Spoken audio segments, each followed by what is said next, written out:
नाथनगर के मधुसूदनपुर थाना क्षेत्र से एक सनसनीखेज घटना सामने आई है, जहां बम फटने से 2 बच्चे बुरी तरह से घायल हो गए। वहीं बताया जा रहा है कि मनोहरपुर निसंबे पंचायत के एक बगीचे में 2 बच्चे बालवीर और यीशु आम चुनने गए थे। उसी दौरान उसने रखी हुई रस्सी से बंधी हुई पोटली को उठाया, तभी एक जोरदार आवाज हुआ और दोनों बच्चे बुरी तरह से घायल हो गए। वहीं बालवीर का एक पैर बम से बुरी तरह से घायल हो गया है। दोनों घायल बच्चे की पहचान मनोहरपुर के रहने वाले निसंबे पंचायत के धर्मेंद्र मोदी का पुत्र बालवीर और पुत्री यीशु बुरी तरह से घायल हो गई है, जिसे मायागंज अस्पताल इलाज के लिए लाया गया। वहीं इलाके में इस घटना से अफरा तफरी का माहौल है।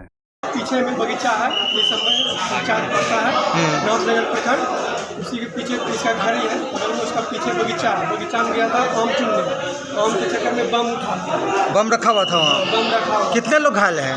2, एक लड़का एक लड़की। लड़का का नाम है बालवीर और लड़की का नाम है यीशु।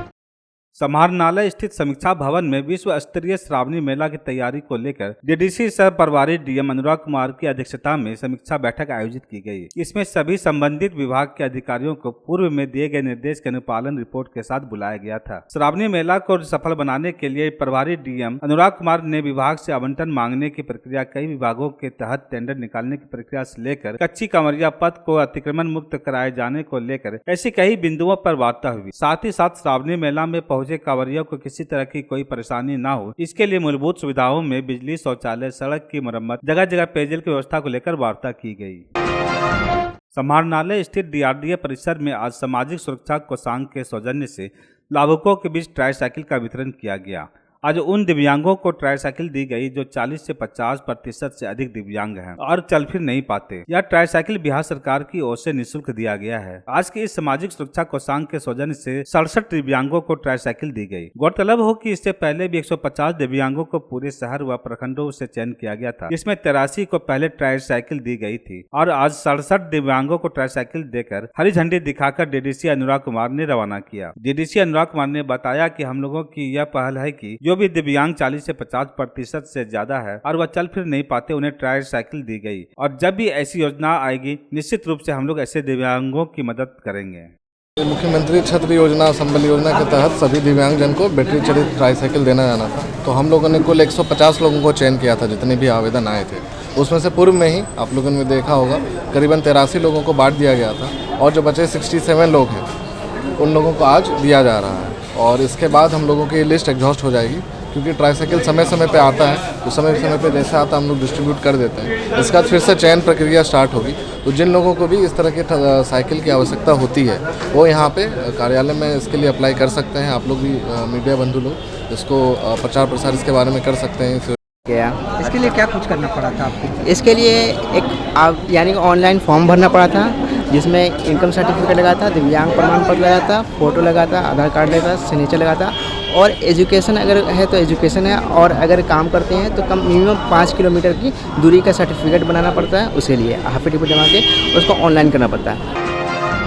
महागठबंधन के आह्वान पर केंद्र सरकार के खिलाफ राजद के सभी घटक दलों द्वारा भागलपुर के सभी प्रखंड मुख्यालयों पर धरना प्रदर्शन का आयोजन किया गया। धरना प्रदर्शन के दौरान मोदी शासन के 9 साल की तबाही, बर्बादी और दमनकारी नीतियों को लेकर केंद्र के भाजपा सरकार पर जमकर बरसे। वहीं धरना के दौरान राजद के घटक दलों ने कहा कि केंद्र के मोदी शासन में महंगाई से जनता त्रस्त है। वहीं गलत शिक्षा नीति, जाति गणना, महंगाई, बेरोजगारी सहित देश के संवैधानिक संस्थाओं को केंद्र सरकार शासन का दुरुपयोग कर संघीय ढांचे को नाबूद करना चाहते हैं। इसको लेकर आज महागठबंधन के तमाम घटक दल, राजद, जदयू, कांग्रेस सहित घटक दलों द्वारा जिले के सभी प्रखंड मुख्यालयों में धरना का आयोजन किया गया है। इसी क्रम में नाथनगर प्रखंड मुख्यालय में सभी घटक दलों द्वारा धरना प्रदर्शन का आयोजन किया गया है। देश बचाओ, भाजपा भगाओ, संविधान बचाओ, भाजपा भगाओ।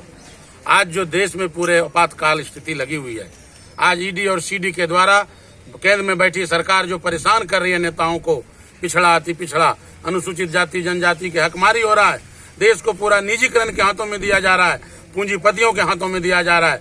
इन तमाम कुनीतियों के खिलाफ आज 1 दिवसीय धरना महागठबंधन के बैनर तले हुआ है। आज जो है महागठबंधन के द्वारा पूरा बिहार में प्रखंड स्तर पर जो है आज महाधरना का आयोजन किया गया है।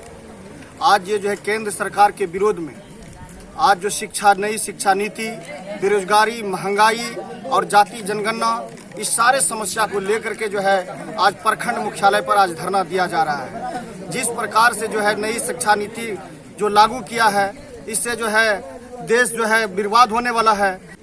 2023 को केंद्र सरकार की गलत नीति, महंगाई, बेरोजगारी, जातिगत आधारित धरना को रोकने का जो साजिश हुआ है, उसी के तहत हम लोग पूरे बिहार के प्रखंड में और हम लोग नाथनगर प्रखंड में ये धरना का 1 दिवसीय कार्यक्रम रखे हैं। बिहार में राजकाज के बीच एक राज का खुलासा नहीं हो पा रहा है। मिशन 2024 के सामने मिशन जर्दालू को झटका लगा है। दरअसल बिहार सरकार द्वारा पिछले 2007 से लगातार भागलपुर का जर्दालू आम राष्ट्रपति, प्रधानमंत्री और तमाम गणमान्य को भेजा जाता रहा, लेकिन इस बार सारी तैयारी के बावजूद आखिरी वक्त में जिला प्रशासन ने जर्दालू आम भेजने से मना कर दिया। मना क्यों किया, यह अभी भी राज है। भागलपुर जिले में महसी तिलकपुर गाँव के आम उत्पादक किसान सह आम उत्पादन संघ भागलपुर के अध्यक्ष अशोक चौधरी ने बताया कि जिला प्रशासन के आदेश पर अच्छी क्वालिटी का जर्दालू आम कई किसानों के बागान से उसी कीमत पर खरीदा गया, पैकिंग भी कर दी गई, लेकिन भेजने के मुकर्रर तारीख की रात में नहीं भेजने का फरमान आ गया। नतीजा सैकड़ों क्विंटल आम बर्बाद हो गया। अब इसे सियासी रंजिश का शिकार कहे या फिर मौसम की मार या फिर चुनावी मौसम का जर्दालू आम पर प्रहार। भागलपुर का सैकड़ों क्विंटल जर्दालू आम सारी तैयारियों के बावजूद राज्य सरकार ने राष्ट्रपति, प्रधानमंत्री को नहीं भेजा जा सका, जबकि भागलपुर जर्दालू आम अब जीआईटी टैक्स से लैस है। सैकड़ों क्विंटल जर्दालू आम सड़ गया। 299 से ज्यादा डब्बे के अंदर आम सड़ गया है। ये कैंसिल हो गया। कितना साल से भेज रहे थे? हम तो 2007 से 17वां साल था। 16 साल तो बीच में कभी गैप भी हुआ था? नहीं, गैप नहीं हुआ था। एक बार आम में डिफेक्टिव रहने के कारण गैप हुआ था 1 साल, लेकिन कंटिन्यूटी था, लगातार जा रहा था। कितना का लॉस हो गया? देखिए 250 क्विंटल खरीदे थे तो मोटा मोटी अब आड़ा भाड़ा, ढुलाई फुलाई सब मिला के लगभग 15 लाख का खर्च हुआ था। सब चला गया? जब तो उसमें हमको तो 2-4 लाख का जो है हम किसी तरह से निकाले, बेच के बाच के।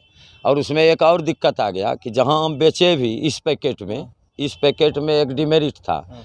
हर साल का जो मानक था वो 5.5 इंची 6 इंची ऊंचा था, उसमें जर्दालू आम पचकता नहीं था। इस बार जर्दालू आम से भी कम ऊंचाई का मानक डब्बा में रखा गया था, जिसके चलते जो सऊदी अरब या बंगलोर या बम्बई जहाँ पैकेटिंग कौन कर मंगाए थे? पैकेटिंग तो प्रशासन के द्वारा बनाया गया था। इसमें हमारा तैयारी प्रशासन का था। हम लोग को डब्बा तो में क्या कारण लगता है अशोक जी की इस बार नहीं गया? क्या कड़वाहट लगता है? हाँ, सरकार के बीच में आपस में कुछ कड़वाहट होगा।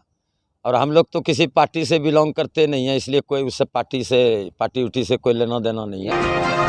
2 दिन पूर्व भागलपुर में आई तेज आंधी बारिश में सड़क किनारे कई पेड़ गिर गए। वहीं पूर्वी बिहार के सबसे बड़े अस्पताल मायागंज जाने के रास्ते में भी एक बड़ा सा पेड़ सड़क के बीचों बीच गिर गया था, लेकिन निगम प्रशासन का रवैया इतना सुस्त है कि अस्पताल जाने के रास्ते पर से अभी तक पेड़ को नहीं हटाया गया है। इस वजह से वहां से आने जाने वाले मरीजों को काफी परेशानियों का सामना करना पड़ रहा है। पेड़ गिरने से मुख्य मार्ग पूरी तरह से बाधित हो गया है। इस वजह से मरीज को पैदल चलकर अस्पताल की तरफ जाना पड़ता है। वहीं 2 दिन से इमरजेंसी सेवा वाली एम्बुलेंस भी इस रास्ते से होकर नहीं जा पा रही है। परेशानियों के बीच राहगीर व मरीज निगम प्रशासन को कोस रहे हैं, लेकिन अब तक इस पेड़ को यहां से हटाने की कोई पहल शुरू नहीं की गई है। रिक्शा उतार दे उसी जगह, अब बोल नहीं पाते हैं, दिक्कत आए। कहाँ अस्पताल जा रही है? यहाँ वीरेंद्र के पास मायागंज हॉस्पिटल जा रही है। सड़क पर जो पेड़ गिरा है उससे कितनी समस्या हो रही है? बहुत सारी समस्या हो रही है, आने जाने में कठिनाई हो रही है। हर आदमी को परेशानी का सामना करना पड़ रहा है। जाने आने में तो विलम्ब भी होता होगा? होता ही है।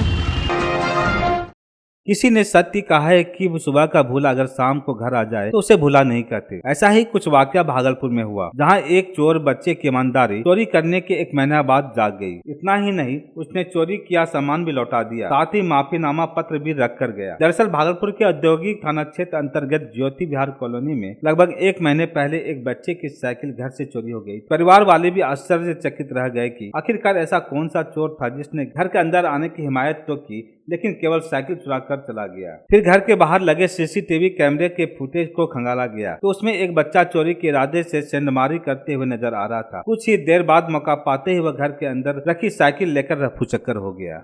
मेरा नाम अनमोल है और मेरा साइकिल चोरी हो गया था, लेकिन मेरा साइकिल 1 महीने पहले लगभग चोरी हुआ था और मैंने और मेरे माँ बाप ने बिल्कुल भी नहीं सोचा था कि मेरा साइकिल फिर से आ पाएगा। लेकिन एक बच्चे ने फिर से मेरा साइकिल मेरी दीदी के घर के बाहर छोड़ दिया और मेरी दीदी ने यहाँ पर आके दिखाया और उसने एक लेटर भी इधर दिया था। ये लेटर आप देख सकते हैं। हाँ, सीसीटीवी में वो दिखाया था और वो साइकिल ले जाता हुआ भी दिखा था।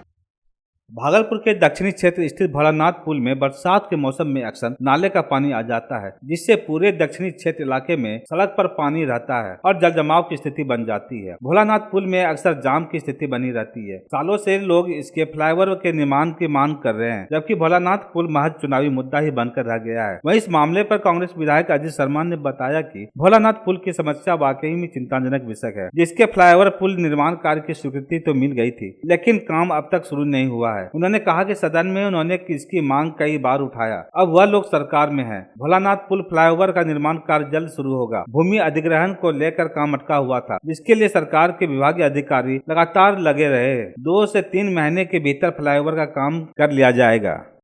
नहीं, अभी तक तो शुरू नहीं हुआ है, लेकिन इसके टेंडर हो गए हैं, टेंडर फाइनल हो गए हैं और कॉन्ट्रैक्टर सब मटेरियल भी गिरा रहा है। थोड़ा सा लैंड एक्विजिशन का उसमें प्रॉब्लम रह गया है, जो कि प्रशासन उस पर लगा हुआ है। हमको लगता है कि 1-2 महीने में वो सब सॉल्व होकर काम शुरू हो जाएगा, क्योंकि ये डिमांड जब से भारतवर्ष आज़ाद हुआ है तब से इस पुल का लोग डिमांड कर रहे थे, लेकिन किसी ने कभी बना नहीं। और मैं जब से जीता हूँ लग के इसको कराया हूँ। मैं गौरवान्वित महसूस करता हूँ अपने को कि भोलानाथ पुल निश्चित तौर पर दक्षिणी क्षेत्र के लिए एक तोहफे की तरह है और उनको बहुत सुविधा होगी। जगदीशपुर मुख्य मार्ग डीवीसी के समीप भीषण सड़क हादसा हुआ। जानकारी के मुताबिक भागलपुर की ओर से जा रहे तेज रफ्तार ट्रैक्टर में जगदीशपुर की ओर से आ रहे स्कॉर्पियो में टक्कर मार दी, जिसके बाद दोनों वाहन पूरी तरह क्षतिग्रस्त हो गया। वहीं जगदीशपुर की ओर से आ रहे एक ऑटो भी इसके चपेट में आ गया, जिससे कि वह भी क्षतिग्रस्त हो गया और ऑटो में सवार 4 लोग गंभीर रूप से घायल हो गया। इधर घटना की जानकारी मिलने के बाद बबरगंज पुलिस मौके पर पहुंचकर ट्रैक्टर, स्कॉर्पियो और ऑटो को जब्त कर आगे की कार्रवाई में जुटी हुई है। स्थानीय लोगों के मुताबिक तेज रफ्तार ट्रैक्टर ने स्कॉर्पियो में टक्कर मारी। बताया जा रहा है कि ट्रैक्टर चालक नशे में धुत था और गलत साइड से तेज रफ्तार से आ रहा था। हालांकि गनीमत रही कि घटना में किसी की जान नहीं गई। इधर घायल हुए लोगों को इलाज के लिए स्थानीय क्लिनिक में भर्ती कराया गया है। मामले को लेकर बबरगंज थाना अध्यक्ष राजरतन कुमार ने बताया कि 3 वाहनों के बीच टक्कर हुई है। फिलहाल तीनों वाहनों को जब्त कर ली गई है और आगे की कार्रवाई में पुलिस जुटी हुई है।